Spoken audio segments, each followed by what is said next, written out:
कली को दंड तथा पुरस्कार सूत उवाच तत्र गोमिथुन राजा हनुमाननाथवत दंडहस्तम च वृषदेशे नृपलाच्छिनम। एक शब्दार्थ सूत गोस्वामी ने कहा, उस स्थान पर पहुंचकर महाराज परीक्षित ने देखा कि एक नीच जाति का शूद्र राजा का वेश बनाए एक गाय तथा एक बैल को लट्ठ से पीट रहा था, मानो उनका कोई स्वामी न हो। तात्पर्य, कलियुग का मुख्य लक्षण यह है कि निम्न जाति के शूद्र अर्थात ब्राह्मण संस्कृति तथा आध्यात्मिक दीक्षा से रहित मनुष्य प्रशासकों या राजाओं का वेश धारण करेंगे और ऐसे अक्षत्रिय शासकों का प्रमुख व्यवसाय होगा निर्दोष पशुओं को, विशेष रूप से ऐसी गायों तथा बैलों को जान से मारना जो अपने स्वामियों अर्थात प्रामाणिक वैश्यों द्वारा आरक्षित होंगी। भगवद्गीता 18.44 में कहा गया है कि वैश्यों का कर कृषि, गोरक्षा तथा व्यापार से संबंधित है। कलियुग में पतित वैश्य गायों को कसाईपरों में पहुंचाने में लगे रहते हैं। क्षत्रियों का कार्य राज्य के नागरिकों की रक्षा करना है, जबकि वैश्य गायों तथा बैलों की रक्षा करने तथा उन्हें अन्न तथा दूध उत्पादन में उपयोग करने के लिए होते हैं। गाय दूध देने तथा बैल अन्न उत्पादन करने के लिए होता है। लेकिन कलियुग में शूद्र जाति के लोग प्रशासक पदों पर हैं और माता एवं पिता तुल्य गायें तथा बैल वैश्यों के द्वारा सुरक्षित न होने के कारण शूद्र प्रशासकों द्वारा संचालित कसाई घरों में भेज दिए जाते हैं। वृष मृणाधवलम मेतम व्यात्मान पदकैन सीदम शूद्रताडितम। दो शब्दार्थ, बैल इतना धवल था कि जैसे श्वेत कमल पुष्प हो। वह उस शूद्र से अत्यधिक भयभीत था जो उसे मार रहा था। वह इतना डरा हुआ था कि एक ही पैर पर खड़ा थरथरा रहा था और पेशाब कर रहा था। तात्पर्य, कलियुग का दूसरा लक्षण यह है कि धर्म के नियम जो श्वेत कमल के समान निष्कलुष तथा श्वेत हैं, उन पर इस युग के असंस्कृत शूद्र जनों का आक्रमण होगा। भले ही वे ब्राह्मण या क्षत्रिय पूर्वजों की संतानें हों, लेकिन समुचित शिक्षा तथा वैदिक वामे संस्कृति के अभाव में ऐसे शूद्रतल्य लोग धार्मिक नियमों की अवहेलना करेंगे और धार्मिक प्रवृत्ति के व्यक्ति ऐसे लोगों से भयभीत रहेंगे। वे अपने को किसी भी धर्म के अनुयायी न होने की घोषणा करेंगे और कलियुग में धर्म रूपी निर्मल बैल को ही मारने के लिए अनेक वाद तथा संप्रदाय उत्पन्न होंगे। राजसत्ता को धर्म निरपेक्ष अर्थात किसी विशेष धार्मिक सिद्धांत से रहित घोषित किया जाएगा। फलस्वरूप धर्म के प्रति पूरी उपेक्षा बरती जाएगी।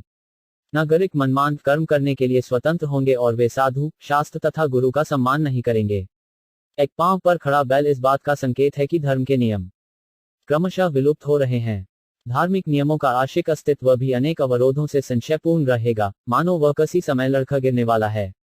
गांच धर्मदुषा दीना भूषण शूद्र पदाहतम विवत्सामाशु वदना क्षमा यवस्मिच। 3 शब्दार्थ, यद्यपि गाय उपयोगी है क्योंकि उससे धर्म प्राप्त किया जा सकता है, किंतु अब वह दीन तथा बछड़े से रहित हो गई थी। उसके पांवों पर शूद्र प्रहार कर रहा था। उसकी आंखों में आंसू थे और वह अत्यंत दुखी तथा कमजोर थी। वह खेत की थोड़ी सी घास के लिए लालायित थी। तात्पर्य, कली का अगला लक्षण है गाय की दुखी अवस्था। गाय दुहने का अर्थ है द्रव रूप में धर्म प्राप्त करना। बड़े बड़े ऋषि मुनि केवल दुग्धाहार करते थे। श्री सुखदेव गोस्वामी गृहस्थ के यहाँ तब जाते जब वह गाय दुहता होता और वे अपने निर्वाह भर के लिए उससे थोड़ा दूध लेते। यहाँ तक कि 50 वर्ष पहले तक लोग साधु को एक गिलास दूध दिए बिना नहीं रहते थे। प्रत्येक गृहस्थ जल की तरह दूध देता था। सनातन धर्मी वैदिक नियमों का अन्याय के लिए यह प्रत्येक गृहस्थ का धर्म है कि वह न केवल दूध प्राप्त करने के लिए अपितु धार्मिक नियमों को प्राप्त करने के लिए गाय तथा बैल रखे। सनातनी लोग धार्मिक नियमों के आधार पर गाय की पूजा करते हैं और ब्राह्मणों का सम्मान करते हैं। यज्ञ की अग्नि के लिए गोदुग्ध की आवश्यकता होती है और यज्ञ करने से गृहस्थ सुखी रहता है। गाय का बछड़ा देखने में सुंदर होता है और गाय को तुष्टि प्रदान करता है जिससे वह अधिकाधिक दूध देती है। किंतु कलियुग में बछड़े को गाय से उन कारणों से जल्दी विलग कर दिया जाता है जिसका उल्लेख श्रीमद् भागवत के इन पृष्ठों में नहीं किया जा सकता है। गाय अपनी आंखों में आंसू भरकर खड़ी रहती है और शूद्र ग्वाला कृत्रिम रीति से गाय को दोह लेता है और जब गाय दूध देना बंद कर देती है तो उसे काटे जाने के लिए भेज दिया जाता है। अशद्रुनिक समाज में फैले हुए सभी कष्टों के लिए ये अत्यंत जघन्य कृत्य ही उत्तरदायी हैं। लोगों को यही पता नहीं चल पाता कि आर्थिक विकास के नाम पर वे क्या कर रहे हैं। कलियुग का प्रभाव उन्हें अज्ञान के अंधकार में रखेगा। शांति तथा संपन्नता के समस्त प्रयासों के बावजूद उन्हें चाहिए कि वे गायों तथा बैलों को सभी प्रकार से सुखी रखें। मूर्ख लोग यह नहीं जानते कि गायों तथा बैलों को सुखी रखकर स्वयं सुखी कैसे बना जाए, लेकिन यह तो प्रकृति के नियम के अनुसार हकीकत है। इसके लिए हमें श्रीमद् भागवत को प्रमाण मानना चाहिए और मानवता के पूर्ण सुख के लिए इन नियमों को अपनाना चाहिए। पप्रच्छ रथमारूढ़ कार्तस्वर परिच्छिदम मेघर गंभीर्या वाचा समारोपित कारमुख। 4 शब्दार्थ, धनुष बाण से सज्जित तथा स्वर्ण जटित रथ पर आसीन महाराज परीक्षित उससे शूद्र से मेघ के समान गर्जना करने वाली गंभीर वाणी से बोले। तात्पर्य, दुष्टों को दंडित करने के लिए हथियारों से लैस राजसी प्राधिकार से संपन्न महाराज परीक्षित जैसा शासक या राजा ही कलियुग के एजने को ललकार सकता है। तभी इस अधम युग का सामना कर पाना संभव हो पाएगा। ऐसे सशक्त प्रशासनाधिकारी के अभाव में सदैव शांति भंग होती रहती है। चुने हुए दिखावटी प्रशासक अधम जनता के प्रतिनिधि के रूप में कभी भी महाराज परीक्षित जैसे बलवान राजा की समता नहीं कर सकते। राजवेश अथवा राजसी शैली का कोई अर्थ नहीं होता। मनुष्य के कार्य ही हैं जिनकी गिनती होती है। कस्त्वम मच्छरने लोकाय बलाध सबलानु बली नरदेवो 5 सी वेषेण नटवत्कर्म नद्विज 5 शब्दार्थ। अरे तुम हो कौन? तुम बलवान प्रतीत हो रहे हो, फिर भी तुम उन असहायों को मारने का साहस कर रहे हो जो मेरे संरक्षण में हैं। वेश से तुम देवतुल्य पुरुष राजा बने हुए हो, किंतु अपने कार्यों से तुम द्विज क्षत्रियों के सिद्धांतों का उल्लंघन कर रहे हो। तात्पर्य, ब्राह्मण, क्षत्रिय तथा वैश्य द्विज कहलाते हैं क्योंकि इनका पहला जन्म माता पिता के संयोग से होता है और दूसरा जन्म प्रामाणिक आचार्य या गुरु द्वारा आध्यात्मिक दीक्षा से सांस्कृतिक संस्कार के फलस्वरूप होता है। इस तरह क्षत्रिय भी ब्राह्मण के समान द्विज होता है और उसका कर्तव्य यह होता है कि वह असहायों को संरक्षण दे। क्षत्रिय राजा असहायों को संरक्षण प्रदान करने तथा दुष्टों को दंड देने के लिए ईश्वर का प्रतिनिधि माना जाता है। जब जब प्रशासकों द्वारा इस नैतिक कार्य में अनियमितता आती है, तब धर्म की पुनः स्थापना के लिए भगवान का अवतार होता है। कलियुग में बेचारे असहाय पशु, विशेष रूप से गायें, जिन्हें प्रशासकों से सभी प्रकार का संरक्षण प्राप्त होना चाहिए, वे अंधाधुंध मारी जाती हैं। इस तरह के प्रशासक, जिनकी नजरों के सामने ये घटनाएं घटती रहती हैं, केवल नाम के ईश्वर प्रतिनिधि हैं। ऐसे सशक्त प्रशासक वेश या पद के बल पर भले ही गरीब जनता के शासक बने रहें, लेकिन वास्तव में वे व्यर्थ के, निम्न जाति के द्विजों की सांस्कृतिक संपन्नता के गुणों से विहीन पुरुष हैं। निम्न जाति के एक जन्मा असंस्कृत व्यक्तियों से न्याय या समता को आशा करना व्यर्थ है। अतएव राज्य के कुशासन के कारण कलियुग में प्रत्येक व्यक्ति दुखी रहता है। आधुनिक मानव समाज द्विज नहीं है। अतएव ऐसी प्रजा द्वारा प्रजा की सरकार, जो द्विज नहीं है, कलियुग की सरकार होगी जिसमें हर कोई दुखी होगा। यस्त्वं कृष्णे गते दूर सगांडिवधन बना शोच्यो 5 से शोच्यान रहसी प्रहरण वधमहसी 6 शब्दार्थ। अरे धूर्त, क्या तुम इस निर्दोष गाय को मारने का दुस्साहस इसीलिए कर रहे हो कि भगवान कृष्ण तथा गांडीवधारी अर्जुन दृष्टि से बाहर हैं? चूंकि तुम इस निर्दोष को एकांत स्थान में मार रहे हो, अतएव तुम अपराधी हो और वध किए जाने के योग्य हो।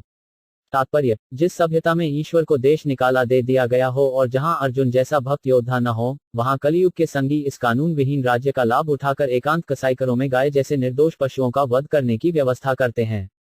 ऐसे पशु हत्यारे महाराज परीक्षित जैसे पवित्र राजा द्वारा मृत्यु दंड दिए जाने के पात्र हैं।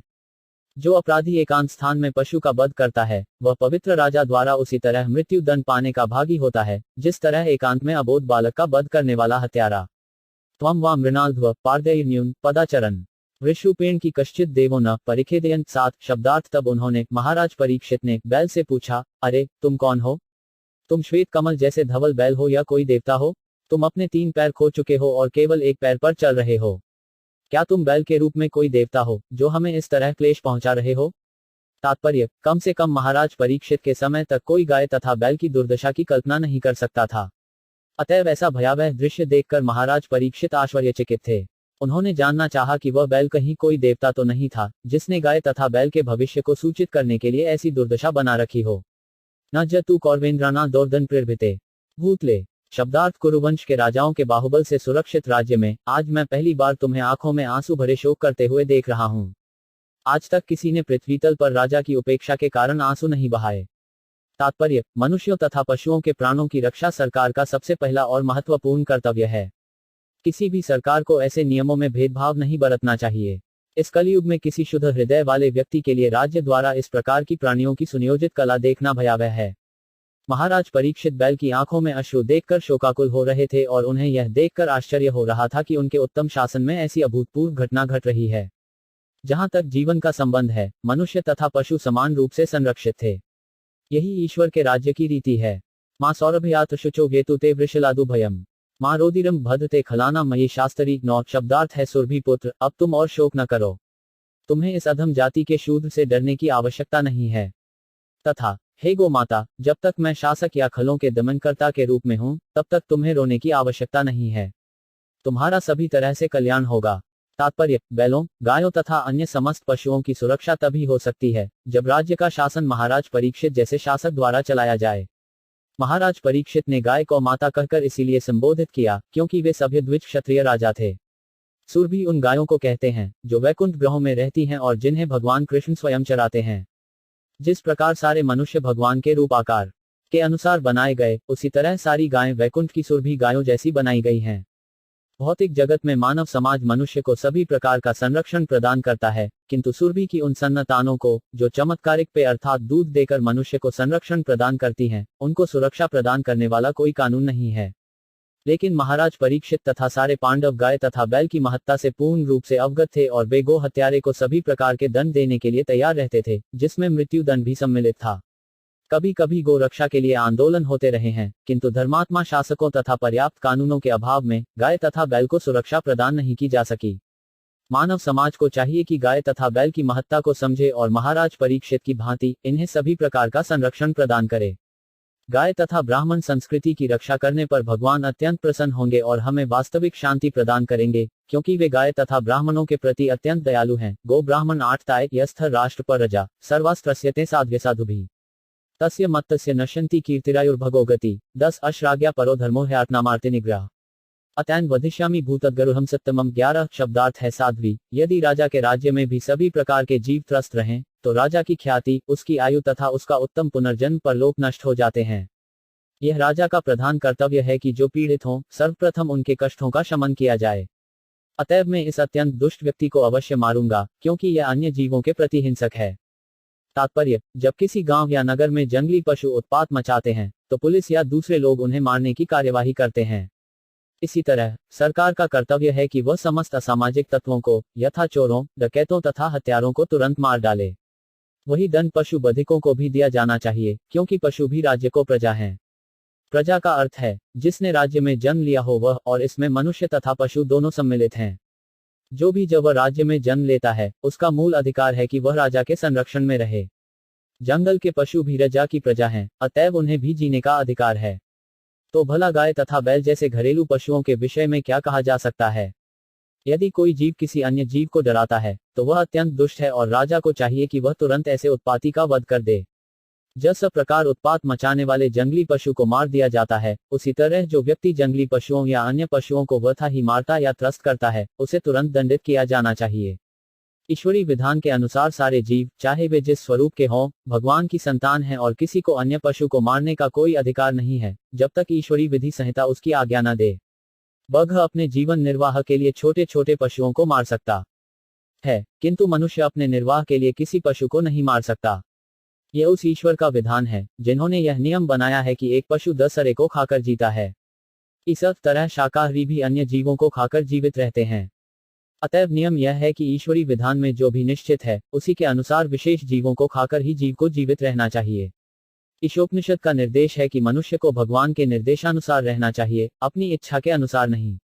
मनुष्य ईश्वर द्वारा प्रदत्त तरह तरह के अन्नों, फलों तथा दूध से जीवन यापन कर सकता है और कुछ मामलों को छोड़कर उसे पशु मांस खाने की आवश्यकता नहीं है। कभी कभी दार्शनिक तथा विद्वान कहा जाने वाला मोहग्रस्त राजा या प्रशासक भी अपने राज्य में कसाई घर चलाने की अनुमति यह जाने बिना दे देता है कि पशुओं के उत्पीड़न से ऐसा मूर्ख राजा या प्रशासक नरक को जाता है। प्रशासक को अपनी प्रजा जिसमें मनुष्य तथा पशु दोनों आते हैं, उनकी सुरक्षा के प्रति सतर्क रहना चाहिए और पूछताछ करते रहना चाहिए कि कहीं पर कोई जीव किसी अन्य जीव को सता तो नहीं रहा। सताने वाले जीव को तुरंत ही पकड़कर मार डालना चाहिए, जैसा कि महाराज परीक्षित ने संकेत दिया। जनता को सरकार को या जनता द्वारा चलाई जाने वाली सरकार को, मूर्ख सरकारी लोगों को इच्छानुसार निर्दोष पशुओं के वध की आज्ञा नहीं मिलनी चाहिए। उन्हें शास्त्रोक्त ईश्वर की संहिता को जानना चाहिए। महाराज परीक्षित यहाँ उदाहरण देते हैं कि ईश्वर की संहिता के अनुसार लापरवाह राजा या प्रशासक अपनी ख्याति, आयु, बल तथा अंत में उन्नतिमय जीवन तथा मृत्यु के बाद मोक्ष प्राप्त करने के अवसर को खतरे में डाल देता है। ऐसे मूर्ख लोग अगले जीवन के अस्तित्व में भी विश्वास नहीं करते। इस श्लोक की टीका करते समय हमारे समक्ष एक महान आधुनिक राजनेता का वक्तव्य है, जिसकी हालत में मृत्यु हुई और जो अपनी अंतिम इच्छा व्यक्त कर गया है, जिससे महाराज परीक्षित द्वारा व्यक्त की गई ईश्वरी संहिता के विषय में उसका अज्ञान प्रकट होता है। यह राजनेता ईश्वरी संहिता से इतना अनजान था कि उसने लिखा है, मैं ऐसे किन्हीं अनुष्ठानों में विश्वास नहीं करता और विधि के रूप में भी उनका पालन करना तो एक प्रकार का छलावा और अपने आप को तथा अन्यों को धोखा देना होगा। इस विषय में मेरी कोई धार्मिक भावना नहीं है। जब हम आधुनिक युग के महान राजनेता के इस वक्तव्य एवं महाराज परीक्षित के वक्तव्य में अंतर ढूंढते हैं, तो हमें जमीन आसमान का अंतर दिखता है। महाराज परीक्षित शास्त्रीय संहिता के अनुसार धर्मात्मा थे, जबकि आधुनिक राजनेता अपने निजी विश्वास तथा भावना के अनुसार चलता है। इस संसार का कोई भी महान पुरुष आखिर बद्ध जीव ही है। उसके हाथ गैर भौतिक प्रकृति की रस्सी से बंधे हैं, फिर भी वह अपने मनमाने विचारों द्वारा कर्म करने के लिए अपने को स्वतंत्र समझता है। निष्कर्ष यह निकलता है कि महाराज परीक्षित के काल में लोग सुखी थे और पशुओं को समुचित संरक्षण दिया जाता था, क्योंकि प्रशासक न तो मनमानी करता था, न ईश्वरी नियम से अनजान होता था। मूर्ख श्रद्धाविहीन प्राणी ही ईश्वर के अस्तित्व को उपेक्षा करने का प्रयत्न करते हैं और बहुमूल्य मानव जीवन को बाजी लगाकर अपने आप को धर्मनिरपेक्ष होने का दावा करते रहते हैं। मानव जीवन विशेष रूप से ईश्वर के विज्ञान को जानने के लिए मिलता है, लेकिन मूर्ख प्राणी विशेषतया इस कलयुग में ईश्वर को यथार्थ रूप में जानने के बदले धार्मिक विश्वास तथा ईश्वर के अस्तित्व के विरुद्ध पर प्रचार करते हैं। यद्यपि वे जन्म, मृत्यु, जरा तथा व्याधि के लक्षणों द्वारा ईश्वरीय नियमों से जकड़े रहते हैं। को 5 वृश्चत तब पादांसरीन सौरभ्य चतुष्पद माँ भूवस्त्वादशा राष्ट्रीय राज्ञा कृष्णानुवर्तिनामुक 12 शब्दार्थ। उन्होंने महाराज परीक्षित ने बैल को बार संबोधित करते हुए इस तरह पूछा, हे सुरभि पुत्र, तुम्हारे 3 पांवों को किसने काट लिया है? उन राजाओं के राज्य में जो पूर्ण पुरुषोत्तम भगवान कृष्ण के नियमों के आज्ञाकारी हैं, तुम्हारे समान दुखी कोई नहीं है।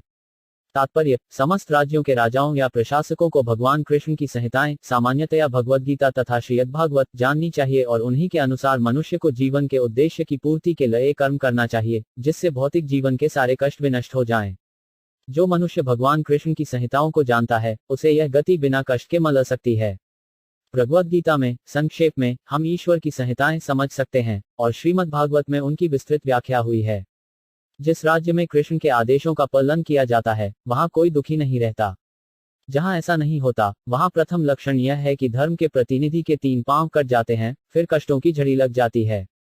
जब कृष्ण साक्षात विद्यमान थे तो इन आदेशों का निस्संदेह पालन होता था, किंतु उनकी अनुपस्थिति में ऐसे अंधे लोगों के लिए जो उच्च पद पर निहित हैं, श्रीमद् भागवत के पृष्ठों में उन्हें अंकित कर दिया गया है। आख्या ही वृषभद्रं व साधुनाम कृतागसौम आत्मरूप्यकर्तर पार्थाना कीर्तिदूषणम 13। शब्दार्थ है, वृषभ, तुम निरपराध हो और पूर्णतया ईमानदार हो, अतएव मैं तुम्हारे कल्याण की कामना करता हूँ। कृपया मुझे अंग भंग करने वाले दुष्ट के बारे में बताओ, जो पृथा के पुत्रों के यश को कलंकित कर रहा है। चित्तों तात्पर्य, महाराज रामचंद्र तथा उनके पद चिन्हों पर चलने वाले राजा जैसे पांडवों तथा उनके वंशजों के यश को भुलाया नहीं जा सकता, क्योंकि उनके राज्य में निरपराध तथा ईमानदार जीव कभी कष्ट नहीं पाते थे। बैल तथा गाय अत्यंत निरपराधी जीवों के प्रतीक हैं, क्योंकि इनके मल तथा मूत्र को भी मानव समाज उपयोग में लाता है। पृथा पुत्रों के वंशज यथा महाराज परीक्षित को भय था कि उनकी ख्याति विनष्ट होगी, किंतु आजकल के नेता ऐसे निरपराध पशुओं का वध करने से भी डरते नहीं। यही वह अंतर दिखता है जो उन धर्मात्मा राजाओं के शासन में तथा ईश्वर के आदेशों के ज्ञान से शून्य गैर जिम्मेदार शासकों द्वारा शासित आधुनिक राज्यों में होता है। जने 5 नागस्यघन युजन सर्वतो 5 से च मध्यम साधुनो भद्रमेव स्थात साधुडम्ने कृते 14 शब्दार्थ, निरपराध जीवों को जो कोई भी कष्ट पहुंचाता है, उसे चाहिए कि विश्व में जहां कहीं भी हो, मुझसे डरे। दुष्टों का दमन करने से निरपराध व्यक्ति को स्वतः लाभ पहुंचता है। तात्पर्य, बेईमान दुष्ट लोग राज्य के काय तथा नपुंसक शासनाध्यक्षों के कारण फूलते फलते हैं, किंतु जब शासनाध्यक्ष राज्य के किसी भी कोने के सभी प्रकार के बेईमान दुष्टों का दमन करने में समर्थ होते हैं, तो वे पनप नहीं पाते।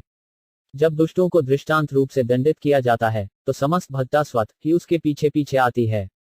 जैसा पहले कहा जा चुका है, यह राजा या प्रशासक का मुख्य कर्तव्य है कि वह शांत निरपराध प्रजा को सभी प्रकार से सुरक्षा प्रदान करे।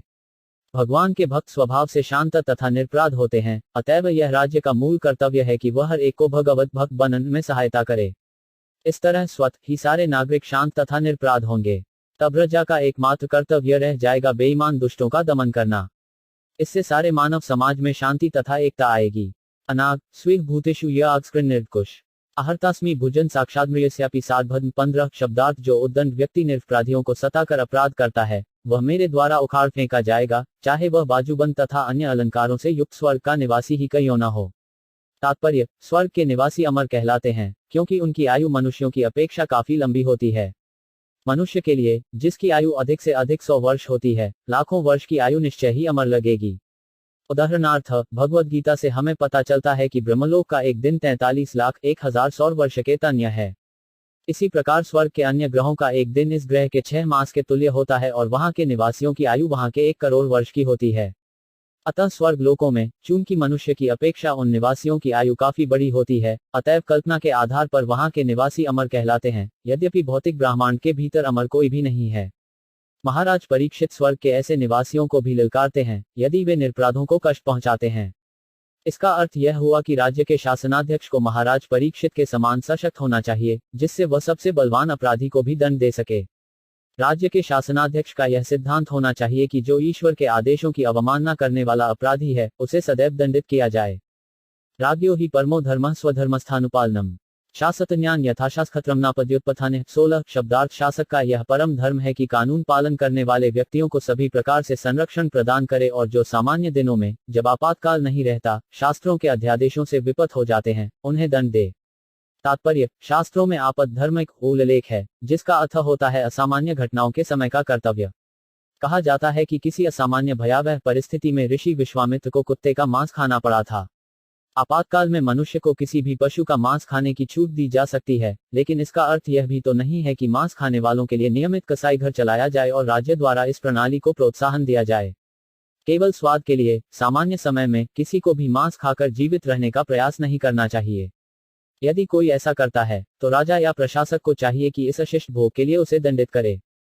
विभिन्न कर्मों में रत विभिन्न प्रकार के व्यक्तियों के लिए शास्त्रों के नियत आदेश हैं और जो उनका पालन करता है, वह स्वधर्मस्थ अर्थात अपने संस्तुत कर्तव्यों का पालन करने वाला कहलाता है।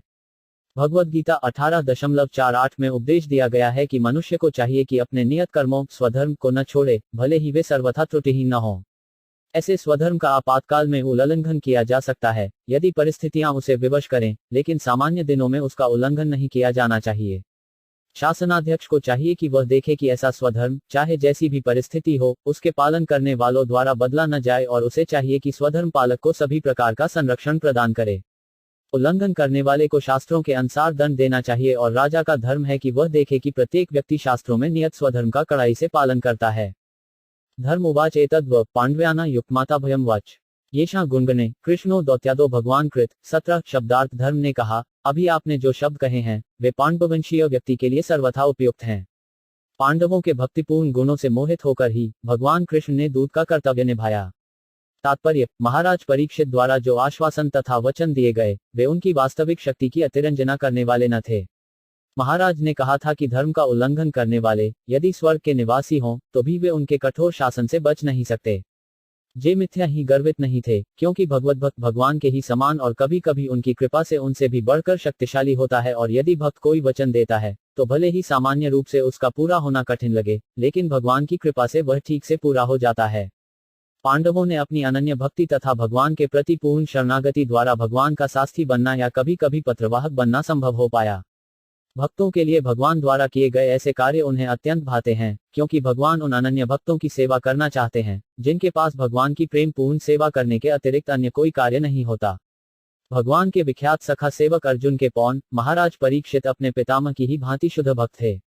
अतएव भगवान सदैव उनके साथ थे, यहाँ तक कि जब वे माता के गर्भ में थे और उन पर अश्वत्थामा के ज्वलंत ब्रह्मास्त्र का प्रहार हुआ था, तब भी वे उनके साथ थे।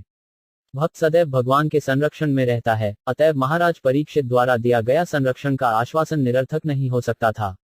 धर्म ने इस तथ्य को स्वीकार किया और राजा को अपनी उच्च प्रतिष्ठा के अनुकूल आश्वासन देने के लिए धन्यवाद दिया। न वयम क्लेश बीजानी यत स्यु पुरुषशभ पुरुषोत्तम विजानीमो वाक्य भेद विमोहिता। 18 शब्दार्थ है पुरुष श्रेष्ठ। यह निश्चित कर पाना अत्यंत कठिन है कि किस दुष्ट ने हमें कष्ट पहुंचाया है, क्योंकि हम सैद्धांतिक दार्शनिकों के भिन्न भिन्न मतों से भ्रमित हैं। तात्पर्य: संसार में ऐसे अनेक सैद्धांतिक दार्शनिक हैं, जो कार्य कारण संबंधी, विशेष रूप से कष्टों के कारण तथा जीवों पर उनके प्रभावों के विषय में अपना अपना मत रखते हैं।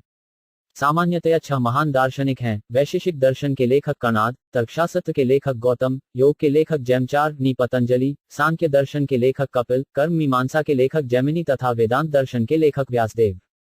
यद्यपि धर्म रूप बैल तथा पृथ्वी रूप गाय भली भांति जानते थे कि मूर्तिमंत कली ही उनके बलेशों का कारण है, फिर भी भगवत भक्तों के रूप में वे यह भी जानते थे कि भगवान की अनुमति के बिना कोई उनको कष्ट नहीं पहुंचा सकता। पद्मयुग के अनुसार हमारे वर्तमान क्लेश पाप रूपी लता में फल लगने के कारण है, किंतु शुद्ध भक्ति का आचरण करने से ये पाप के अंकुर भी धीरे धीरे मुरझा जाते हैं। इस तरह उत्पात मचाने वालों को देखते हुए भी भक्त उन्हें कष्ट पहुंचाने का दोषी नहीं ठहराते।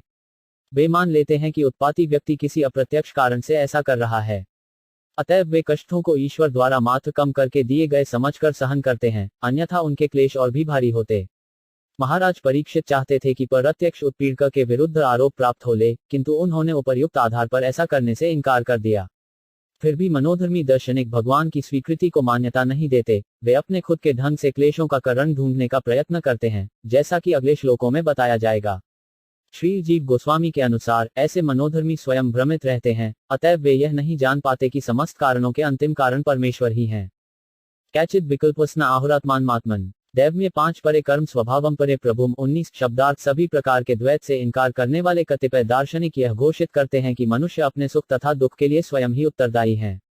अन्य लोग कहते हैं कि दैवी शक्तियां इसके लिए जिम्मेदार हैं, जबकि कुछ ऐसे भी लोग हैं जो कहते हैं कि इसके लिए कर्म जिम्मेदार है, और जो निपट भौतिकतावादी हैं वे मानते हैं कि प्रकृति ही इसका अंतिम कारण है।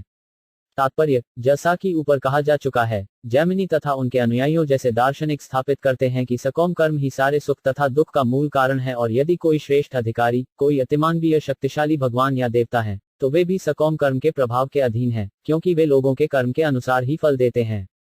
उनका कहना है कि कर्म स्वतंत्र नहीं है, कईयों की कर्म किसी कर्ता द्वारा समापन होता है, अतएव कर्ता ही अपने सुख या दुख का कारण है।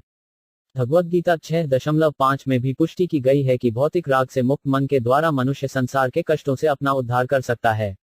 अतएव किसी को मन के भौतिक राग के कारण अपने आप को बंधन में नहीं डालना चाहिए। इस तरह मनुष्य का मन ही उसके सुख तथा दुख में उसका मित्र या शत्रु है। नास्तिक, भौतिकतावादी, सांख्यवादी यह निष्कर्ष निकालते हैं कि भौतिक प्रकृति समस्त कारणों की कारण है। उनके मतानुसार भौतिक तत्वों के संयोग ही भौतिक सुख दुख के कारण है, और पदार्थ का विघटन ही समस्त भौतिक तापों से मुक्त होने का कारण है। गौतम तथा कणाद परमाणुओं के संयोग को ही प्रत्येक वस्तु का कारण मानते हैं, और अष्टावक्र जैसे निर्विशेषवादी यह पाते हैं कि ब्रह्म का आध्यात्मिक तेज ही समस्त कारणों का कारण है। कतु भगवद गीता में स्वयं भगवान घोषित करते हैं कि वे ही निराकार ब्रह्म के स्रोत हैं। अतएव वे अर्थात भगवान का व्यक्तित्व ही समस्त कारणों के परम कारण है। ब्रह्म संहिता में भी इसकी पुष्टि हुई है कि भगवान कृष्ण ही समस्त कारणों के अंतिम कारण हैं।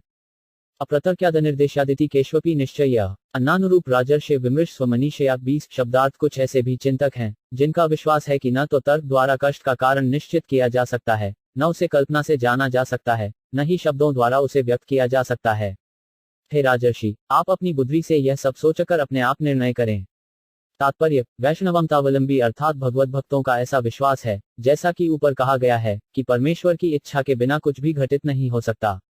वे ही परम निर्देशक हैं। कईयों की वे भगवद गीता 15.15 में पुष्टि करते हैं कि सर्वव्यापी परमात्मा के रूप में वे सबों के हृदय में वास करते हैं और सारे कर्मों पर निगरानी रखते हैं तथा सारे कर्मों के साक्षी हैं।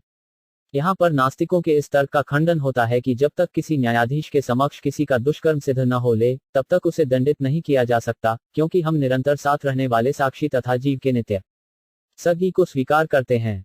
जब वह ने पूर्व जन्म में या इसी जीवन में शरीर रूपी जो कुछ किया हो, उसे वह भूल सकता है, लेकिन हमें यह जान लेना चाहिए कि भौतिक शरीर रूपी एक ही वृक्ष में जीव तथा परमात्मा दो पक्षियों के रूप में बैठे हुए हैं। इनमें से एक अर्थात जीव उस वृक्ष के फल खा रहा है और दूसरा अर्थात परमात्मा उसके कार्यकलापों का साक्षी बना हुआ है। अतएव परमात्मा ही जीव के सारे कार्यकलापों के साक्षी हैं और उनके निर्देशानुसार जीव स्मरण रख सकता है या भूल सकता है कि उसने पूर्व जन्म में क्या किया। अतएव वे सर्वव्यापी निराकार ब्रह्म तथा प्रत्येक के हृदय में स्थित अंतर्यामी परमात्मा हैं। वो समस्त भूत, वर्तमान तथा भविष्य के ज्ञाता हैं, उनसे कुछ भी छिपाया नहीं जा सकता। भक्तगण इस सत्य को जानते हैं, अतएव वे फल की आकांक्षा न करके अपना कार्य निष्ठापूर्वक करते हैं। इसके अतिरिक्त चिंतन या पांडित्य के द्वारा भगवान की प्रतिक्रियाओं का अनुमान लगाना संभव नहीं है। तो फिर वे कईयों कुछ को कष्ट में डालते हैं और कुछ को नहीं। वे वैदिक ज्ञान के परम ज्ञाता हैं और इस तरह वे वास्तविक वेदांती हैं। साथ ही वे वेदांत के संकलनकर्ता हैं। कोई भी उनसे स्वतंत्र नहीं है और हर कोई अलग अलग ढंग से उनकी सेवा में लगा हुआ है। जीव को बद्ध अवस्था में ऐसी सेवाएं प्रकृति की शक्ति के अधीन होकर करनी पड़ती है, जबकि मुक्त अवस्था में स्वेच्छा से भगवान की सेवा के लिए आध्यात्मिक प्रकृति जीव की सहायता करती है। उनके कर्मों में किसी प्रकार असंगति या उन्माद नहीं होता। वे सब परम सत्य के पथ पर होते हैं। भीष्मदेव ने भगवान के अचिंत्य कर्मों का ठीक अनुमान लगाया था। अतएव निष्कर्ष यह निकलता है कि महाराज परीक्षित के समक्ष धर्म के प्रतिनिधि तथा पृथ्वी के प्रतिनिधि के सारे कष्टों को जानबूझकर यह सिद्ध करने के लिए प्रस्तुत किया गया था, क्योंकि वे भलीभांति जानते थे कि आध्यात्मिक उन्नति के दो स्तंभों गाय पृथ्वी तथा ब्राह्मण धर्म को किस तरह संरक्षण प्रदान करना चाहिए। प्रत्येक व्यक्ति पूरी तरह भगवान के वश में है। वे जब किसी के द्वारा कोई काम कराना चाहते हैं तो उनका कर्म सही होता है। इस प्रकार महाराज परीक्षित को महानता को परीक्षा ली गई। अब हमें देखना है कि वे अपने कुशाग्र मन से इसे कैसे हल करते हैं। सूत उवाच एवं धर्मे प्रबदति स सम्राडु द्विजसत्मा समाहितेन मनसा विखे पर्यचष्ट तम 21 शब्दार्थ सूत गोस्वामी ने कहा, हे ब्राह्मणों में श्रेष्ठ, धर्म को इस तरह बोलते सुनकर सम्राट परीक्षित अत्यंत संतुष्ट हुए और बिना किसी त्रुटि या खेद के उन्होंने इस तरह उत्तर दिया। तात्पर्य, धर्मरूप बैल का कथन दर्शन तथा ज्ञान से परिपूर्ण था और राजा इससे संतुष्ट हुआ, क्योंकि वह जान गया कि पीड़ित बैल कोई सामान्य जीव न था। जब तक कोई परमेश्वर के नियम से पूरी तरह अवगत न हो, तब तक वह ऐसी मार्मिक बातों का या दार्शनिक सत्य का भाषण नहीं कर सकता। सम्राट भी समान रूप से कुशाग्र व अधिवाला था, अतएव उसने बिना किसी त्रुटि या संशय के उत्तर दिया। राजोवाच धर्म ब्रवीषि धर्मज्ञ धर्मोसी वृषुब्धृक् यदधर्मकृत स्थान न सूचकस्यापि तद्धवेत। 22 शब्दार्थ राजा ने कहा, अहो, तुम तो बैल के रूप में हो। तुम तो धर्म के सत्य को जानते हो और तुम सिद्धांत के अनुसार बोल रहे हो कि अधार्मिक कर्मों के अपराधी के लिए वांछित गंतव्य गति वही है जो उस अपराधी की पहचान करने वाले की है। तुम साक्षात धर्म के अतिरिक्त अन्य कोई नहीं हो। तात्पर्य, भक्त का निष्कर्ष यही है कि भगवान इच्छा के बिना कोई उपकारी बनने या हानि पहुंचाने वाला बनने के लिए प्रत्यक्ष रूप से उत्तरदायी नहीं होता। अतः भक्त किसी को ऐसे कर्म के लिए प्रत्यक्ष रूप से उत्तरदायी नहीं मानता, किंतु वह दोनों ही किस्सों में यह मान लेता है कि हानि या लाभ ईश्वर प्रदत्त हैं और इस तरह यह उनकी कृपा है। लाभ के विषय में इससे कोई इनकार नहीं करेगा कि वह ईश्वर प्रदत्त होता है, लेकिन हानि या पराजय के विषय में मनुष्य संशय करता है कि भला भगवान अपने भक्त पर इतना निष्ठुर क्यों होंगे कि उसे विपत्ति में डाले। ईसा मसीह को जब अज्ञानी लोगों ने क्रूस पर चढ़ा दिया तो वे महान विपत्ति में पड़े प्रतीत होते थे, लेकिन वे अपराधकर्ता के ऊपर कभी क्रुद्ध नहीं हुए। अनुकूल या प्रतिकूल वस्तु को स्वीकार करने की यही विधि है। इस तरह भक्त के लिए अपराधी को बुराई करने वाला अपराधकर्ता के ही समान पापी है। भगवत कृपा से भक्त सभी प्रकार की विपत्तियां सहता है। महाराज परीक्षित ने इसे देखा, इसीलिए वे समझ सके कि यह बैल और कोई न होकर साक्षात धर्म है। दूसरे शब्दों में, भक्त को किसी तरह का कष्ट नहीं होता, क्योंकि तथाकथित कष्ट भी भक्त के लिए भगवान की कृपा है, क्योंकि भक्त भगवान हर वस्तु में देखता है। गाय तथा बैल ने कभी राजा से यह शिकायत नहीं की कि वे कलियुग द्वारा सताए जा रहे हैं, यद्यपि राज्याधिकारियों के समक्ष सभी लोग ऐसी शिकायतें पेश करते हैं। बैल के असाधारण आचरण से ही राजा ने निष्कर्ष निकाला कि बैल साक्षात धर्म था, क्योंकि धर्म की बारीकियों को अन्य कोई भी इस तरह नहीं समझ सकता। अथवा देवमाया नून गतिर्गोचरा चेतसो वचस्वापी भूतानमिति निश्चय। यह 23 शब्दार्थ इस प्रकार निष्कर्ष यह निकलता है कि भगवान की शक्तियां अचिंत्य हैं। कोई न तो मानसिक चिंतन द्वारा, न ही शब्द चातुरी द्वारा उनका अनुमान लगा सकता है। तात्पर्य, यहाँ यह प्रश्न किया जा सकता है कि भक्त को कर्ता की पहचान करने से कईयों विरत होना चाहिए, जब वह यह निश्चित रूप से जानता है कि भगवान ही सब वस्तुओं के कर्ता हैं। अंतिम कर्ता को जानते हुए मनुष्य को चाहिए कि वह वास्तविक संपन्न कर्ता से अनजान नहीं बना रहे। इस संदेह का उत्तर यह है कि भगवान भी प्रत्यक्ष रूप से उत्तरदायी नहीं होते, क्योंकि उनके द्वारा नियुक्त माया शक्ति के द्वारा ही संपन्न होता है। माया सदैव भगवान की परम सत्ता के विषय में संदेह उत्पन्न करती रहती है। धर्म यह अच्छी तरह जानता था कि परमेश्वर की इच्छा के बिना कुछ भी संपन्न नहीं हो सकता, तो भी माया उसे संशय में डाल रही थी, जिससे वह परम कारण बताने से कतराता रहा। यह संशय कली तथा माया दोनों के कल्मश के कारण था। कलियुग का सारा वातावरण भ्रामक शक्ति के कारण विशाल रूप में दिखता है और इसकी माप अकथ्य है।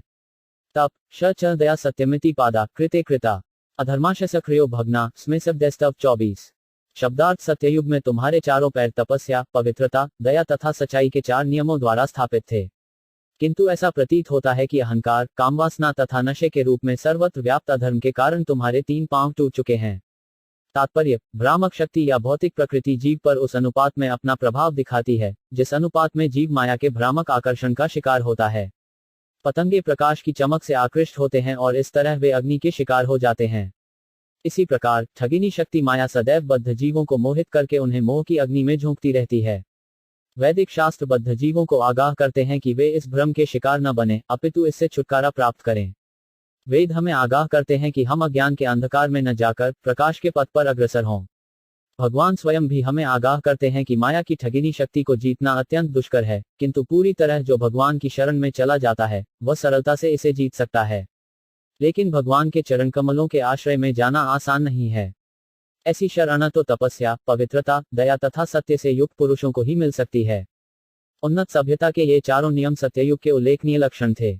उस युग में प्रत्येक मनुष्य एक तरह से उच्च कोटि का योग्य ब्राह्मण होता था और आश्रमों में सभी परमहंस अर्थात उच्च कोटि के सन्यासी होते थे। सांस्कृतिक आधार के कारण मनुष्यों को माया ठगती नहीं थी। ऐसे प्रबल चरित्रवान व्यक्ति अपने को माया के पाश से दूर रखने में सक्षम थे। लेकिन धीरे धीरे ज्यों ज्यों ब्राह्मण संस्कृति के मूल सिद्धांतों तपस्या, पवित्रता, दया तथा सत्य में अहंकार, कामवासना तथा नशे में आनुपातिक वृद्धि के कारण कटौती होती गई, त्यों त्यों मोक्ष का मार्ग या तो दिव्य आनंद का मार्ग मानव समाज से दूर और दूर होता चला गया। कलियुग की अवधि बढ़ते रहने से लोग अत्यंत अहंकारी हो रहे हैं और वे स्त्रियों तथा नशे के प्रति आसक्त रहते हैं। कलियुग के प्रभाव से कंगाल को भी अपनी कौड़ी का अभिमान है। स्त्रियां पुरुषों के मन को हरने के लिए एक से एक आकर्षक वस्त्र पहनती हैं और पुरुष को शराब पीने, धूम्रपान करने, चाय पीने तथा तंबाकू चबाने की लत पड़ गई है। ये सारी आदतें या सभ्यता की तथाकथित प्रगति ही सारे अधर्म की जड़ है और इसीलिए व्यभिचार, घूस तथा भाई भतीजावाद व्याप्त हैं। मनुष्य इन बुराइयों को कानूनों तथा पुलिस द्वारा नहीं रोक सकता, लेकिन वह मन के रोग को सही दवा करके ठीक कर सकता है। यह दवा है ब्राह्मण संस्कृति अर्थात तप, पवित्रता, दया तथा सत्य के नियमों का पक्षधर बनना। आधुनिक सभ्यता तथा आर्थिक विकास से गरीबी तथा अभाव की नई स्थिति उत्पन्न हो रही है, जिससे उपभोक्ता वस्तुओं को कालाबाजारी की जा रही है। यदि समाज में नेता तथा धन संपन्न व्यक्ति अपनी संचित संपत्ति का आधा भाग इन पथभ्रष्ट लोगों पर खर्च करें और उन्हें ईश्वर चेतना अर्थात भागवत का ज्ञान प्रदान करें, तो निश्चय ही कलियुग इन बद्ध जीवों को अपने जाल में फंसाने में असफल होगा। हमें यह निरंतर स्मरण रखना चाहिए कि मिथ्या अहंकार, अपने जीवन मूल्यों के उच्च अनुमान, स्त्रियों के प्रति अत्यधिक आसक्ति या उनकी संगति तथा नशे से मानवीय सभ्यता शांति के मार्ग से विचलित हो जाएगी, चाहे लोग विश्व शांति के लिए कितना ही हल्ला गुल्ला क्यों न करें। भागवत के सिद्धांतों का उपदेश सारे मनुष्यों को स्वतः, संयमी, भीतर बाहर से स्वच्छ, दुखियों के प्रति दयालु तथा दैनिक आचरण में सच्चा बनाएगा। मानव समाज की बुराइयां, जो आज के समय में स्पष्ट रूप से देखने में आती हैं, उन्हें ठीक करने का यही उपाय है। इदानी धर्म पादस्ते सत्य निर्वर्तेद्यत तम जिद्वृक्षत्य धर्मो 3 यमनृते नधित कली 25 शब्दार्थ। अब तुम केवल एक पांव पर खड़े हो, जो तुम्हारा सत्य है, और तुम अब किसी न किसी तरह से जी रहे हो, किंतु छल से फूलने फलने वाला यह कलह रूप कली उस पांव को भी नष्ट करना चाह रहा है। तात्पर्य, धर्म के नियम किन्हीं रूढ़ियों या मानवकृत सूत्रों पर नहीं, अपितु 4 मूल अनुष्ठानों पर टिके हुए हैं। ये हैं तप, स्वच्छता, दया तथा सत्य। जन साधारण को बचपन से ही इन सिद्धांतों का अभ्यास करना सिखाना चाहिए। तपस्या का अर्थ है स्वेच्छा से ऐसी चीजें स्वीकार करना जो भले ही शरीर के लिए सुखकर न हो, किंतु आध्यात्मिक अनुभूति के लिए लाभप्रद हो, यथा उपवास करना। मास में 2 या 4 बार उपवास करना एक प्रकार का तप है, जिसे केवल आध्यात्मिक अनुभूति के लिए करना चाहिए, किसी अन्य कार्य के लिए नहीं, न राजनीतिक, न अन्य कोई। भगवद गीता 17.5-6 में आत्म साक्षात्कार के बजाय अन्य कार्य के लिए किए गए उपवास की भर्त्सना की गई है। इसी प्रकार मन तथा शरीर दोनों के लिए स्वच्छता आवश्यक है। केवल शरीर की स्वच्छता कुछ हद तक सहायक हो सकती है, लेकिन मन की स्वच्छता आवश्यक है और यह भगवान के यशोगान से प्राप्त की जाती है। कोई भी व्यक्ति मन के मैल को भगवान का गुणगान किए बिना साफ नहीं कर सकता। ईश्वरविहीन सभ्यता मन को स्वच्छ नहीं कर सकती, क्योंकि इसे ईश्वर का कोई ज्ञान नहीं होता, और यही एक सादा कारण है कि ऐसी सभ्यता में लोगों में उत्तम गुण नहीं आते, भले ही वे भौतिक दृष्टि से पूर्णतया सुसज्ज हों। हमें वस्तुओं को उनसे परिणाम स्वरूप कर्म से देखना है। कलियुग में असंतोष ही मानवीय सभ्यता का परिणाम स्वरूप कर्मफल है, अतएव सभी मन की शांति चाहते रहते हैं। यह मन की शांति सत्ययुग में पूर्ण थी, क्योंकि मनुष्यों में उपर्युक्त गुण पाए जाते थे। धीरे धीरे ये गुण घटकर जरेता युग में 3/4 हो गए, द्वापर में वे आधे हुए और इस कलियुग में केवल 1/4 रह गए हैं, और जिस तरह असत्य का बोलबाल है, उससे इसमें भी कमी आ रही है। अहंकार, चाहे कृत्रिम हो या वास्तविक, तपस्या से प्राप्त फल को विनष्ट करने वाला है। स्त्री संसर्ग के प्रति अधिक राग होने से स्वच्छता नष्ट होती है, और अत्यधिक लत या नशे से दया विनष्ट होती है, और अत्यधिक झूठे विज्ञापन से सत्य नष्ट होता है। भागवत धर्म के पुनरुद्धार से ही मानव सभ्यता सभी प्रकार के दोषों से बच सकती है। एयं च भूमिर्भगवता न्यासी तोरुभरा सती श्रीमद्धिस्तत्पद न्यासे सर्वत कृतिकौतुका 26 शब्दार्थ। निश्चय ही पृथ्वी का बोझ भगवान द्वारा तथा अन्यों द्वारा भी कम किया गया था। जब वे अवतार के रूप में विद्यमान थे, तो उनके शुभ पदचिह्नों द्वारा समस्त कल्याण संपन्न होता था। शोचित्य शुक्ला साध्वी दुर्भ्रेबोजिता सती अब्राह्मण्या नृप्याजा शूद्रा भोष्यंती मामिति 27 शब्दार्थ। अब यह सती दुर्भाग्यवश भगवान द्वारा परित्यक्त होने के कारण अपने नेत्रों में अश्रु भरकर अपने भविष्य भाग्य के लिए शोक कर रही है, क्योंकि अब वह शासक के जैसा स्वान करने वाले निम्न जाति के पुरुषों द्वारा शासित तथा भोग्य है। तात्पर्य, क्षत्रिय अर्थात पीड़ितों की रक्षा करने के लिए प्रशिक्षित व्यक्ति राज्य के शासन के निमित्त होता है। अप्रशिक्षित अथवा पीड़ितों की रक्षा करने की इच्छा से रहित निम्न वर्ग के लोगों को प्रशासक के आसन पर नहीं बैठाया जा सकता।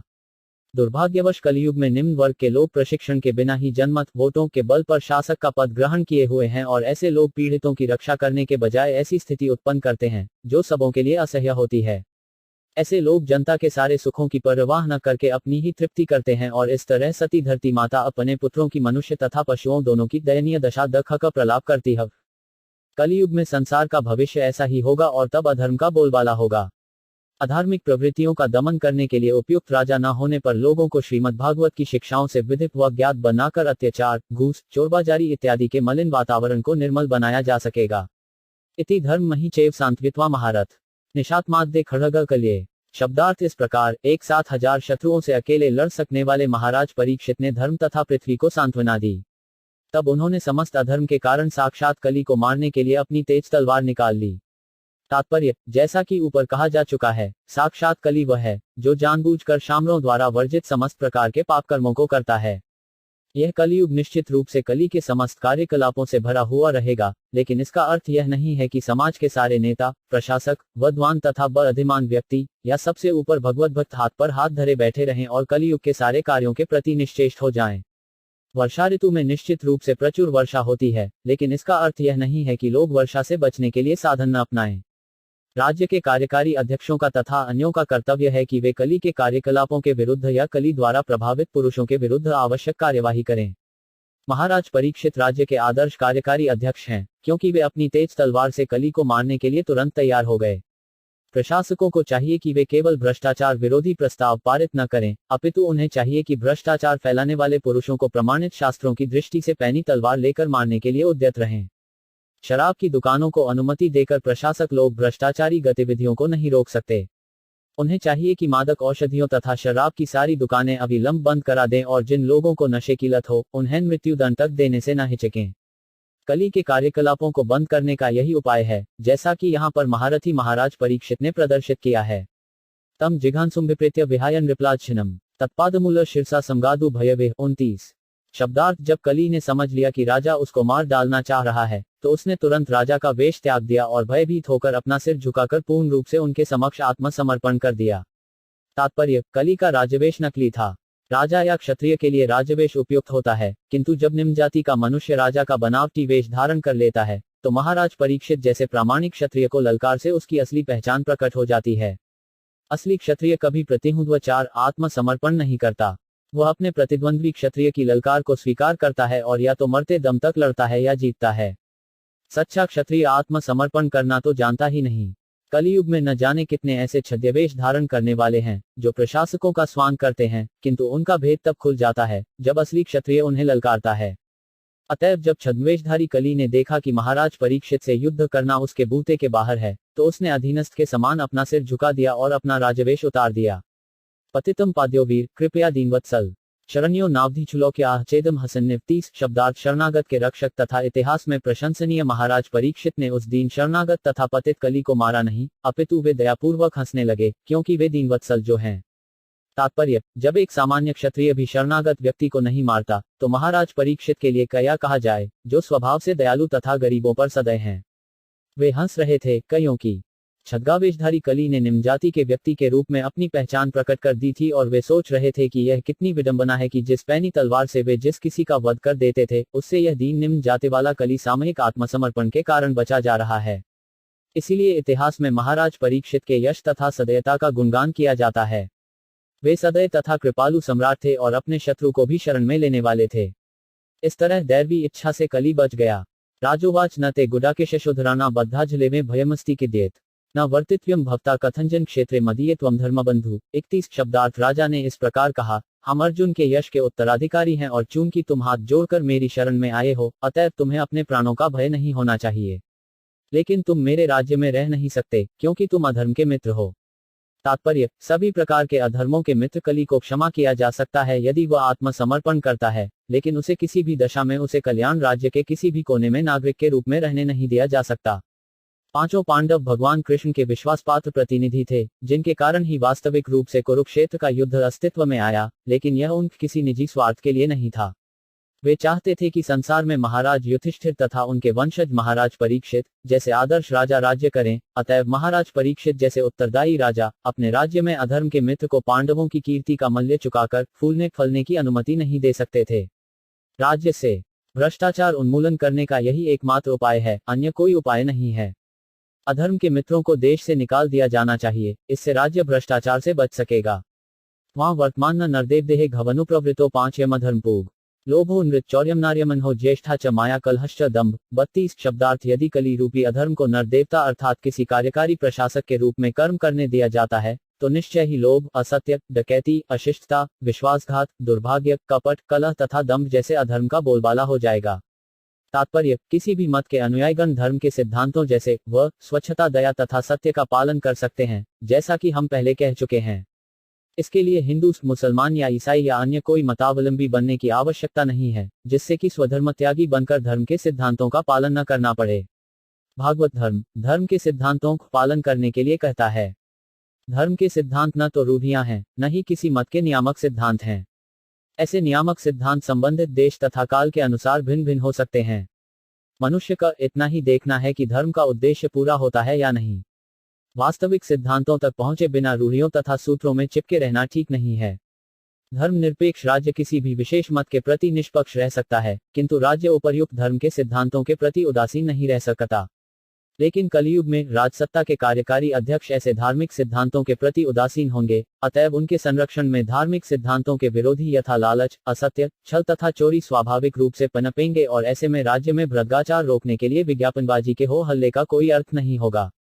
न वर्तित्व्यम तदधर्मबंधो धर्मेण सत्येंच वर्तित्वे ब्रह्मावर्ते यत्र यजन्ति यज्ञ यज्ञेश्वर यज्ञवितान विज्ञा। 33 शब्दार्थ। अतएव हे अधर्म के मित्र, तुम ऐसे स्थान में रहने के योग्य नहीं हो जहां पर बड़े बड़े पंडित पूर्ण पुरुषोत्तम भगवान को प्रसन्न करने के लिए सत्य तथा धार्मिक नियमों के अनुसार यज्ञ करते हैं।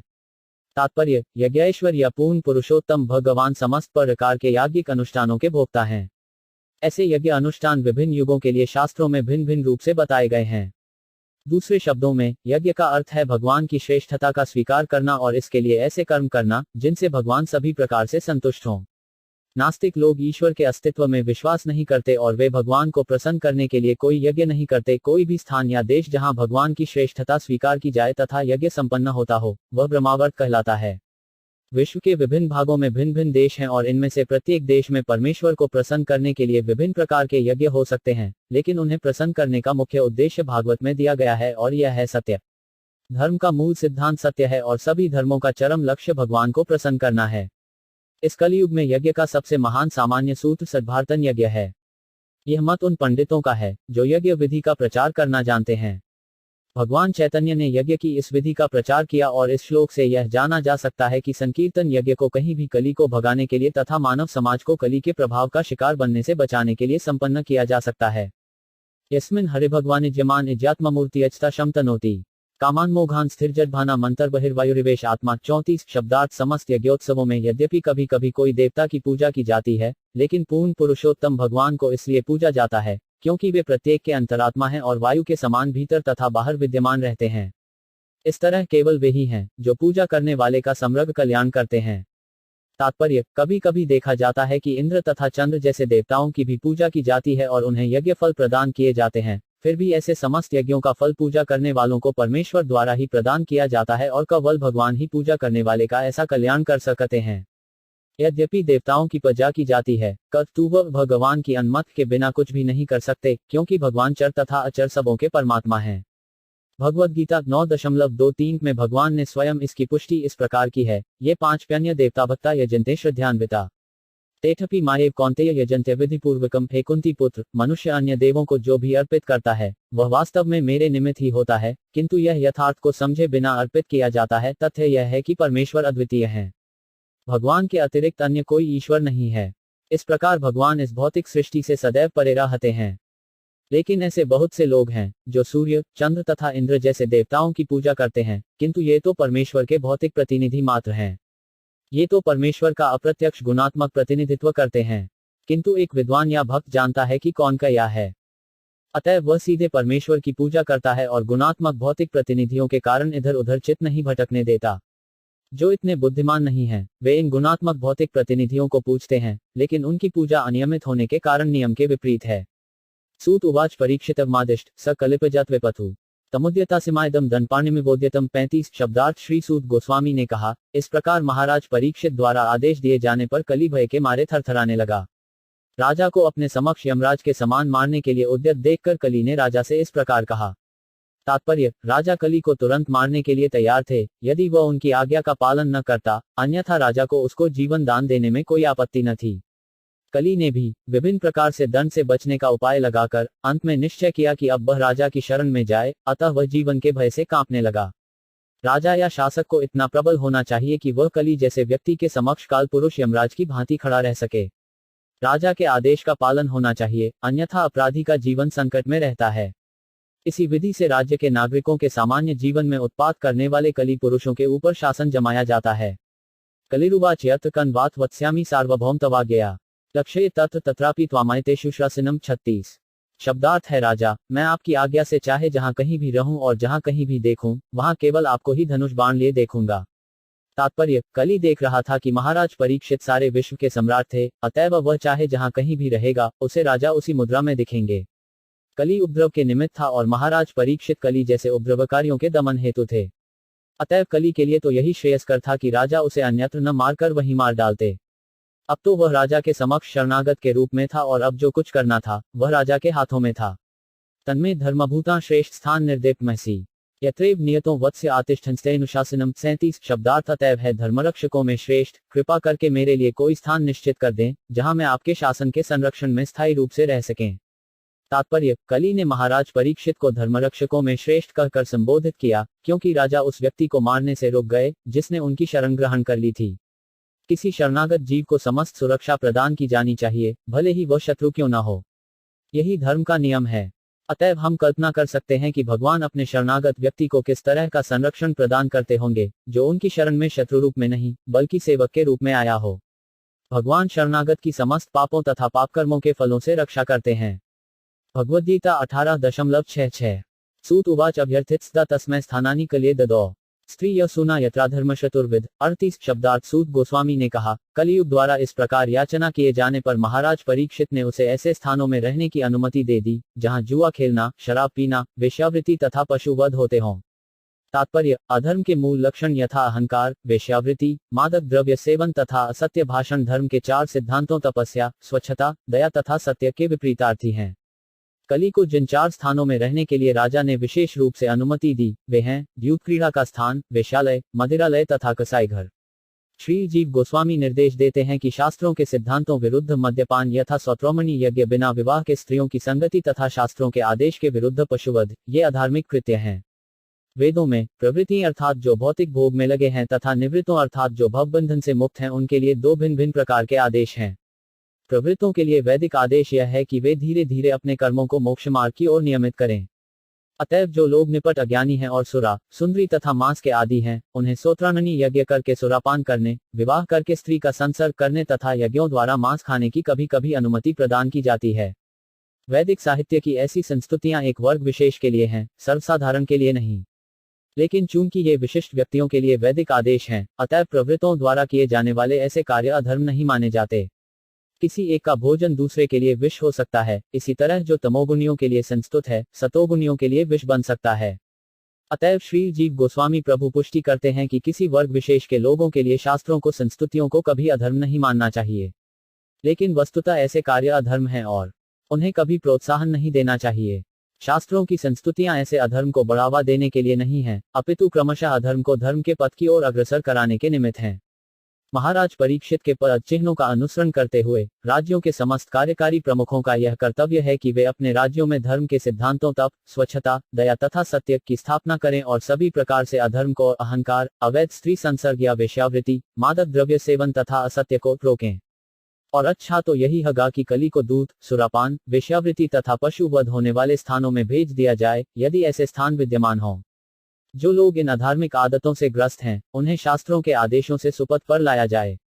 किसी भी परिस्थिति में उन्हें किसी भी वेश्यावृत्ति राजसत्ता से प्रोत्साहन नहीं मिलना चाहिए। दूसरे शब्दों में, राज्य सत्ता को दजूत क्रीड़ा, सुरापान, वेश्यावर तथा असत्य को पूर्ण रूपेण बंद करा देना चाहिए। जो राज्य बहुमत द्वारा भ्रष्टाचार का उन्मूलन करना चाहता है, उसे निम्नलिखित विधि से धर्म का प्रवर्तन करना चाहिए। एक मास में यदि अधिक नहीं तो कम से कम 2 दिन अनिवार्य उपवास, तपस्या, आर्थिक दृष्टि से भी ऐसे 2 दिन के उपवास से राज्य में लाखों टन खाद्यान्न को बचत होगी और इससे नागरिकों के स्वास्थ्य पर भी अच्छा प्रभाव पड़ेगा। 2. तरुण बालकों तथा बालिकाओं की आयु जब क्रमशः 24 वर्ष तथा 16 वर्ष की हो जाए, उनका अनिर्वायत विवाह होना चाहिए। यदि लड़कों तथा लड़कियों का वैध विवाह हो चुका हो तो स्कूलों तथा कॉलेजों में सह शिक्षा देने में कोई हानि नहीं है। यदि लड़कों तथा लड़कियों में घनिष्ठता हो भी जाए तो अवैध संबंध होने के पूर्व उनका समुचित रीति से विवाह कर दिया जाए। तलाक एक्ट से वेश्यावृत्ति को प्रोत्साहन मिलता है, अतएव इसको मिटा दिया जाए। 3. राज्य के नागरिक राज्य में या समाज में आध्यात्मिक वातावरण उत्पन्न करने के लिए अपनी अपनी आय का 50% तक दान में दें। वे भागवत के सिद्धांतों का उपदेश एक कर्मयोग द्वारा अर्थात भगवान को प्रसन्न करने के लिए ही प्रत्येक काम करके, 2. प्रामाणिक पुरुषों या मुक्तात्माओं से श्रीमद् भागवत का नियमित श्रवण करके, 3. घर पर या पूजा स्थलों पर सामूहिक रूप से भगवान की महिमा का कीर्तन करके, 4. श्रीमद् भागवत के उपदेश में लगे भागवती की सभी प्रकार से सेवा करके, तथा 5. ईश्वर चेतना से पूरित वातावरण वाले स्थान में रह कर करें। यदि राज्य उपर्युक्त विधि से संचालित हो तो सहज ही सर्वत्र ईश्वर चेतना होगी। सभी प्रकार का जुआ, दूत, यहाँ तक कि सट्टेबाजी भी पतन की ओर ले जाने वाली है, और जब राज्य में जुआ खेलने को प्रोत्साहन मिलता है तो सत्य का सर्वथा लोप हो जाता है। उपर्युक्त आयु से अधिक काल तक तरुणों तथा तरुणियों को अविवाहित रहने की अनुमति तथा सभी तरह के कसाई घरों को लाइसेंस का निषेध होना चाहिए। मांसाहारियों को शास्त्रानुमोदित विधि से मांस ग्रहण करना चाहिए, अन्यथा नहीं। सभी प्रकार का नशा, यहाँ तक कि सिगरेट पीना, तंबाकू चबाना तथा चाय पीना भी निषिद्ध होना चाहिए। पुनश्च याचमानाय जातृपमदात प्रभु। ततो कली ने जब कुछ और याचना की तो राजा ने उसे उस स्थान में रहने की अनुमति प्रदान की जहां सोना उपलब्ध हो, क्योंकि जहां जहां स्वर्ण होता है वहीं वहीं असत्य, मद, काम, ईर्ष्या तथा वैमनस्य रहते हैं। तात्पर्य, यद्यपि महाराज परीक्षित ने कली को रहने के लिए 4 स्थानों में रहने की अनुमति दे दी, किंतु उनके राज्य में ऐसे स्थानों को ढूंढ पाना कठिन था, क्योंकि महाराज परीक्षित के शासनकाल में ऐसे स्थान कहीं भी न थे। अतएव कली ने राजा से कुछ ऐसा देने के लिए याचना की जो व्यवहारिक हो और उसके कपट कार्यों के काम आ सके। इस प्रकार महाराज परीक्षित ने उसे उस स्थान में रहने की अनुमति दे दी जहां सोना रहता है, क्योंकि जहां सोना होता है वहां उपर्युक्त चारों वस्तुएं तो पाई ही जाती हैं, उनके अतिरिक्त वैमनस्य भी रहता है। इस तरह कली स्वर्ण मानकीकृत हो गया। श्रीमद् भागवत के अनुसार सोना असत्य भाषण, मादक द्रव्य सेवन, वेश्यावृत्ति, ईर्ष्या तथा शत्रुता को प्रोत्साहन देता है। यहाँ तक कि स्वर्ण मानक विनिमय तथा मुद्रा भी बुरे होते हैं। स्वर्ण मानक मुद्रा भी असत्य पर आधारित है, क्योंकि मुद्रा सुरक्षित सोने के समकक्ष नहीं होती। इसका मूल सिद्धांत झूठा है, क्योंकि मुद्रा नोटों को वास्तविक सुरक्षित स्वर्ण से अधिक मात्रा में जारी किया जाता है। अधिकारियों की इस कृत्रिम मुद्रास्फीति से राज्य की अर्थव्यवस्था का दुरुपयोग होता है। बुरे धन या कृत्रिम मुद्रा नोटों के कारण वस्तुओं के दाम कृत्रिम रूप से बढ़ जाते हैं। बुरा धन अच्छे धन को बाहर निकाल फेंकता है। अतएव कागज मुद्रा के स्थान पर असली सोने के सिक्के विनिमय हेतु प्रयुक्त होने चाहिए। इससे सोने का दुरुपयोग बंद हो जाएगा। स्त्रियों के स्वर्णाभूषण गुण के अनुसार नहीं, अपितु भार के अनुसार कंट्रोल पर बेचे जाएं। इससे काम, ईर्ष्या तथा शत्रुता को प्रोत्साहन नहीं मिलेगा। जब सिक्कों के रूप में वास्तविक स्वर्ण मुद्रा होगी तो असत्य, वेश्यावृत्ति इत्यादि को जन्म देने में सोने का प्रभाव स्वतः रुक जाएगा। फिर भ्रष्टाचार विरोधी मंत्रालय की जरूरत नहीं रह जाएगी, जो वेश्यावृत्ति तथा असत्य का ही दूसरा नाम है। अमूनि पर्च स्थानानि ह्यधर्म प्रभव कली। औतरेण दत्तानि 40 शब्दार्थ। इस प्रकार उत्तरा के पुत्र महाराज परीक्षित के निर्देश से कल को उन 5 स्थानों में रहने की अनुमति मिल गई। तात्पर्य, इस प्रकार कलयुग का समाम स्वर्ण के मानकीकरण से हुआ। अतएव विश्वभर में असत्य, नशा, पशुवध तथा वेश्यावृत्ति का बोलबाला है और बुद्धिमान लोग भ्रष्टाचार को भगाने के लिए इच्छुक हैं। ऊपर इनसे बचाव की विधि बताई गई है और हर एक व्यक्ति इस सुझाव से लाभ उठा सकता है। अथैतानि न सेवेत बुभुषु पुरुष कंचित। विशेष तो धर्मशीलो राजा लोकपति गुरु। 41 शब्दार्थ। अतएव जो कोई भी, विशेष रूप से जो राजा, धर्मोपदेशक, जननेता, ब्राह्मण तथा सन्न्यासी जो अपनी भलाई चाहते हैं, उन्हें उपर्युक्त 4 अधार्मिक कार्यों के संपर्क में कभी नहीं आना चाहिए। तात्पर्य, ब्राह्मण अन्य सभी वर्णों के धर्मोपदेशक होते हैं और सन्यासी सभी वर्णों तथा आश्रमों के गुरु होते हैं। उसी प्रकार राजा तथा जननेता भी समस्त लोगों के भौतिक कल्याण के लिए उत्तरदायी होते हैं। अतएव उन्नति के इच्छुक धर्मवेता तथा उत्तरदायी लोगों को अथवा उन्हें जो अपना अमूल्य मनुष्य जीवन बर्बाद नहीं करना चाहते, अधर्म के सिद्धांतों से, विशेष रूप से स्त्रियों के साथ अवैध संबंध से बचना चाहिए। यदि कोई ब्राह्मण सत्यवादी नहीं है तो ब्राह्मण होने के उसके सारे अधिकार तत्काल व्यर्थ एवं न मूल हो जाते हैं। यदि सन्यासी का किसी स्त्री से अवैध संबंध हो जाता है तो तभी से उसका सन्यासी कहलाने का अधिकार झूठा हो जाता है। इसी प्रकार यदि राजा तथा जननेता अनावश्यक रूप से अहंकारी है या उसे मद्यपान तथा धूम्रपान को लत है तो वह लोक कल्याण के कार्य करने के लिए अयोग्य ठहरता है। सत्य, सच्चाई सभी धर्मों का मूल सिद्धांत है। मानव समाज के 4 प्रकार के अग्रणी अर्थात सन्यासी, ब्राह्मण, राजा तथा जननेता को परीक्षा उनके चरित्र तथा गुणों के आधार पर की जानी चाहिए। किसी को गुरु या समाज का स्वामी स्वीकार करने के पूर्व उसे चरित्र की उपयुक्त कसौटियों में परखना चाहिए। ऐसे जननेता भले ही शैक्षिक योग्यता में कम हो, लेकिन उन्हें 4 अयोग्यताओं अर्थात जुआ, मद, वेश्यावृत्ति तथा पशुवध के दृषणों से सर्वथा मुक्त होना चाहिए। वृषस्य नष्टांसरीन पादान तप शौच दयामिति प्रतिसंध आश्वास्य मही च संवर्धयतु 42। शब्दार्थ तत्पश्चात राजा ने धर्मरूप बैल के विनष्ट पैरों को पुनः स्थापित किया और आश्वासन देने वाले कार्यों से पृथ्वी की दशा में काफी सुधार किए। तात्पर्य, कली के लिए विशेष स्थान नियत करके महाराज परीक्षित ने उसे एक तरह से छला। कली, धर्मरूप बैल तथा गायरूप पृथ्वी की उपस्थिति में वे अपने राज्य की सामान्य स्थिति का आकलन कर सके। अतएव उन्होंने बैल के 3 पांवों को पुनः स्थापित करने की तुरंत व्यवस्था की। ये पांव थे तप, स्वच्छता तथा दया। और विश्वभर के लोगों के सामान्य लाभ के लिए उन्होंने स्वर्ण भंडार को समाज में स्थायित्व लाने के लिए प्रयुक्त किया। सोना निश्चित रूप से असत्य, मद, वेश्यावृत्ति, शत्रुता तथा हिंसा को जन्म देने वाला है, किंतु सुयोग्य राजा या जननेता अथवा ब्राह्मण या सन्यासी के मार्गदर्शन में वही सोना धर्मरूप बैल के लुप्त पांवों को फिर से स्थापित करने में प्रयुक्त किया जा सकता है। अतएव महाराज परीक्षित ने अपने पितामह अर्जुन की भांति कली की तुष्टि के लिए रखे सारे अवैध सोने को एकत्र किया और श्रीमद् भागवत के उपदेशानुसार उसे संकीर्तन यज्ञ में प्रयुक्त किया।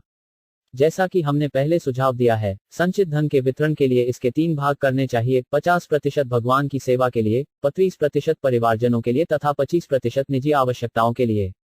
आय का 50% भगवान की सेवा के लिए या संकीर्तन यज्ञ के माध्यम से समाज में आध्यात्मिक ज्ञान के प्रसार हेतु व्यय करना सर्वोच्च मानवीय करुणा का प्रदर्शन होगा।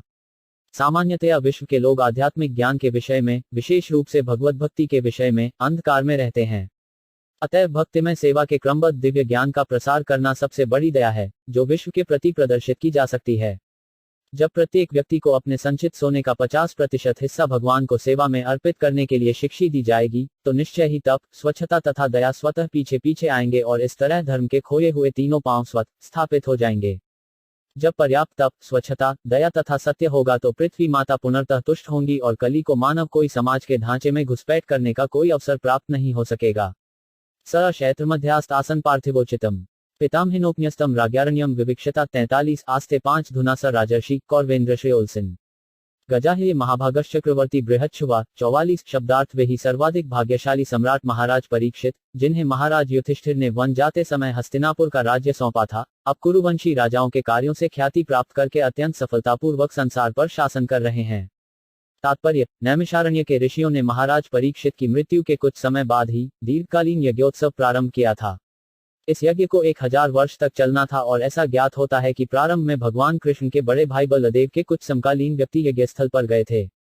कुछ विद्वानों के मत्यानुसार वर्तमान काल का प्रयोग भूतकाल की तुलना में समय की छोटी अवधि को प्रदर्शित करने के लिए भी होता है।